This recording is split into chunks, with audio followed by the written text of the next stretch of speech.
जय श्री कृष्णा। राधे राधे। आज मार्गशीर्ष माह के कृष्ण पक्ष में आने वाली एकादशी का व्रत है और इस एकादशी को उत्पन्ना एकादशी के नाम से जाना जाता है। तो आज के इस पावन अवसर पर अपने सुनेंगे एकादशी की संपूर्ण व्रत कथा। तो सारे विष्णु भक्त इस कथा को प्रेम भाव से सुनते हुए ज़्यादा से ज़्यादा व्रत रखने वाले व्रतियों में शेयर करें ताकि श्री हरि का आशीर्वाद आप पर हमेशा बना रहे। बोलिए लक्ष्मीपति नारायण की जय हो। एक समय की बात है, सब धर्मों के ज्ञाता वेद और शास्त्रों के अर्थ ज्ञान में प्रांगत सबके हृदय में रमन करने वाले श्रीमन नारायण के तत्व को जानने वाले तथा भागवत परायण भक्त शिरोमणि प्रहलाद जी सब सुख पूर्वक बैठे हुए थे। तो उस समय उनके समीप सब धर्म को पालन करने वाले महर्षि जन कुछ पूछने के लिए वहाँ आए। तो महर्षियों ने कहा कि प्रहलाद जी आपको प्रणाम है, आज हम आपसे कुछ पूछने की इच्छा रखते हैं। तो उन्होंने कहा कि निसंकोच कहिए। तो महर्षियों ने कहा कि प्रहलाद जी आप ऐसा कोई साधन बताइए जिससे ज्ञान ध्यान और इंद्रिय निग्रह के बिना ही अनायास भगवान नारायण का परम पद प्राप्त हो जाए।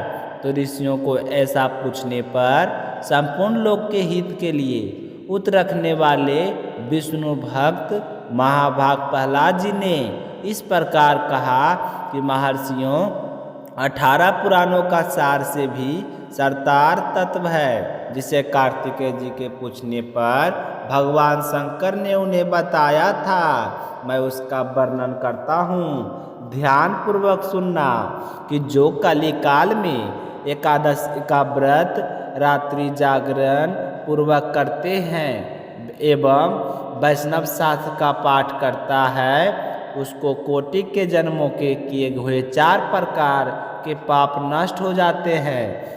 जो एकादशी के दिन वैष्णव शास्त्र का उपदेश करता है उसे मेरा भक्त जानना चाहिए, जिसे एकादशी व्रत को करने में कोई संशय नहीं होता तथा रात्रि में जागरण में निद्रा नहीं आती। जो उत्साहपूर्वक नाचता और गाता है वही मेरा विशेष भक्त है। मैं उसे उत्तम ज्ञान देता हूँ और भगवान विष्णु मोक्ष प्रदान करते हैं। अतः मेरे भक्तों को विशेष रूप से एकादशी व्रत एवं व्रत के दिन रात्रि में जागरण करना चाहिए। जो कोई भगवान विष्णु से बैर रखते हैं उन्हें पाखंडी जानना चाहिए। जो एकादशी की रात्रि को जागरण भजन करते हुए रात बिताते हैं उन्हें आधे निमेष मात्र में अग्नि टोम तथा रात्रि यज्ञ के समान फल प्राप्त होता है। जो रात्रि में जागरण के बराबर भगवान विष्णु के मुखराबिंद का दर्शन करते हैं उनको भी फल प्राप्त होता है। जो मनुष्य द्वादशी तिथि को एक बार पारण एवं भगवान विष्णु के आगे जागरण करते हैं वे यमराज के पास से मुक्त हो जाते हैं। जो द्वादशी को भगवान का स्मरण करते हैं वे रात्रि में जागरण करते हैं, वो गीता शास्त्र में मनो विनोद करते हैं, वे भी यमराज के बंधन से मुक्त हो जाते हैं। जो प्राण त्याग हो जाने पर भी द्वादशी का जागरण नहीं छोड़ते वे धन्य और पुण्यात्मा होते हैं। जिनके वंश के लोग एकादशी की रात में जागरण करते हैं वे ही धन्य हैं। जिन्होंने एकादशी को जागरण किया है उन्होंने यज्ञ दान गया श्रद्धा और नित्य प्राग स्नान कर लिया है। ऐसे भक्तों को सन्यासियों के सन्यास का पुण्य फल भी मिल जाता है और उनके द्वारा इष्टपूर्त कर्मों का भी भली भांति पालन हो जाता है। ज्ञानंद भगवान विष्णु के भक्त जागरण सहित एकादशी का व्रत करते हैं, इसलिए वे मुझे सदा ही विशेष प्रिय होते हैं। जिसने प्रबोधनी एकादशी की रात में जागरण किया है, उन्हें पुनः प्राप्त होने वाले शरीर को स्वयं ही भस्म कर दिया है। जिसने त्रिस्पदा एकादशी को रात्रि में जागरण किया है, वह भगवान विष्णु के स्वरूप में लीन हो जाता है। जिसने हरि प्रबोधनी एकादशी की रात में जागरण किया है, उसके स्थूल सूक्ष्म सभी पाप नष्ट हो जाते हैं। जो एकादशी द्वादशी की रात में जागरण तथा ताल स्वर के साथ संगीत का आयोजन करता है, उसे महान पुण्य की प्राप्ति होती है। जो एकादशी के दिन ऋषियों द्वारा बनाए हुए दिव्य स्रोतों से श्रृंगवेद, अजुर्वेद, सामवेद के वैष्णव मंत्रों से, संस्कृत और प्राकृत के अन्य स्रोतों से एवं गीतवाद आदि के द्वारा भगवान श्री हरि विष्णु को संतुष्ट करता है, उसे भगवान विष्णु भी परम आनंद प्रदान करते हैं। जो एकादशी की रात में भगवान विष्णु के आगे वैष्णव भक्तों के समीप गीता और विष्णु सहस्त्र नाम का पाठ करता है, वह उस परम धाम में जाता है जहाँ साक्षात भगवान नारायण विराजमान हैं।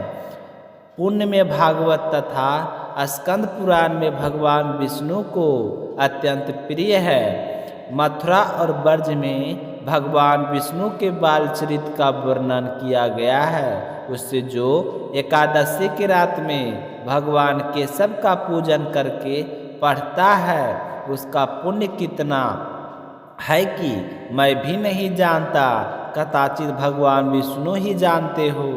हे पुत्र, भगवान के समीप गीत नित्य तथा स्रोत पाठ आदि से जो फल प्राप्त होता है, वही काली काल में श्री हरि के समीप जागरण करते समय विष्णु सहस्त्र नाम गीता तथा श्रीमद् भागवत का पाठ करने से सहस्त्र गुना होकर मिलता है। जो श्री हरि के समीप जागरण करते समय रात में दीपक जलाता है, उसका पुण्य 100 कल्पों में भी नष्ट नहीं होता। जो व्रत के साथ रात्रि में जागरण में मंजरी सहित तुलसी दल से भक्ति पूर्वक श्री हरि की पूजा करता है, उसका पुनः इस संसार में जन्म नहीं होता।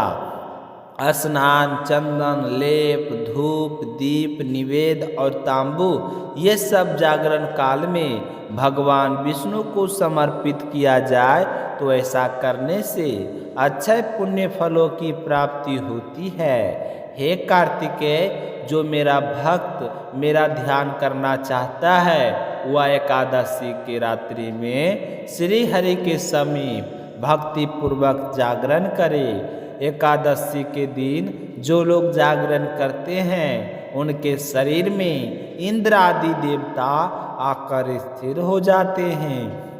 जो जागरण काल में महाभारत का पाठ करते हैं, वे उस परम धाम में जाते हैं जहाँ सन्यासी महात्मा जाया करते हैं। जो उस समय श्री रामचंद्र जी का चरित्र 10 स्कंद का वह वध पढ़ते हैं, वे लोग वेदाओं की गति को प्राप्त करते हैं। जिन्होंने श्री हरि के समीप जागरण किया है, उन्हें 4 वेदों को स्वधाम, देवताओं का पूजन, यज्ञों का अनुष्ठान तथा सब तीर्थों में स्नान कर लिया है।